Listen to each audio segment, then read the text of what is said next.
জাপানের মতো শান্তিপ্রিয় ভূখণ্ডে দেশটির সাবেক জনপ্রিয় প্রধানমন্ত্রী শিনজো আবের হত্যাকাণ্ড বিশ্ববাসীকে অবাক করেছে। এমন নৃশংস ঘটনা বিবেকবান মানুষকে নাড়িয়ে দিয়েছে। শুক্রবার সকালে জাপানের দক্ষিণাঞ্চলীয় নারা শহরে নির্বাচনী পথসভায় বক্তৃতার সময় পেছন থেকে গুলি করা হয় শিনজো আবেকে। এর ঘণ্টা কয়েক পর হাসপাতালে তার মৃত্যু হয়।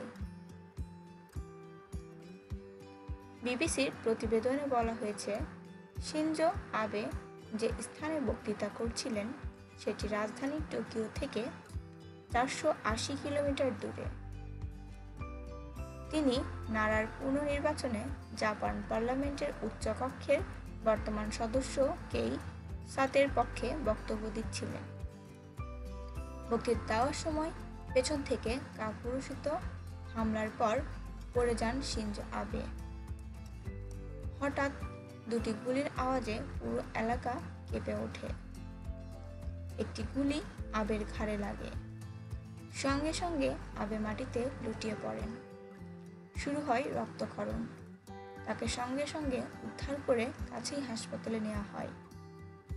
ঘটনাস্থলে নিরাপত্তা কর্মীরা বন্দুকধারীকে ধরে ফেলেন, যাকে পুলিশ হেফাজতে রাখা হয়েছে।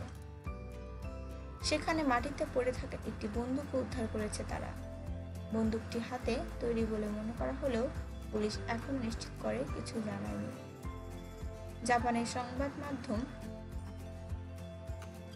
এএইচকে জানায়, বক্তৃতার প্রায় মাঝামাঝি সময়ে আবেকে পেছন থেকে গুলি করা হয়। তিনি পড়ে যান আর রক্তপাত হতে থাকে।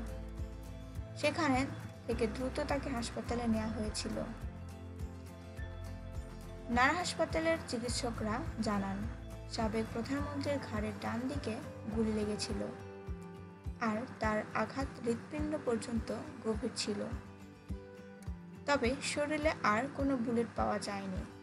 চিকিৎসকরা জানান, গুলি লাগার পর অতিরিক্ত রক্তক্ষরণে দেশটির প্রভাবশালী রাজনীতিবিদের মৃত্যু হয়েছে। আবে জাপানের সবচেয়ে বেশি সময়ের প্রধানমন্ত্রী ছিলেন। তাকে আধুনিক জাপানের রূপকার বলা হয়। হত্যাকারী সম্পর্কে জানা গেছে। শিনজো আবেকে হত্যার ঘটনায় গ্রেফতার তেৎসুয়া ইয়ামাগামি 41 নারা শহরের বাসিন্দা। তিনি জাপানের নৌবাহিনীর মেরিটাইম সেলফ ডিফেন্স ফোর্সের সাবেক সদস্য। তেৎসুয়া জিজ্ঞাসাবাদে পুলিশকে বলেছেন, আবের প্রতি তার অসন্তোষ ছিল, সে কারণে তাকে হত্যা করতে চেয়েছিলাম।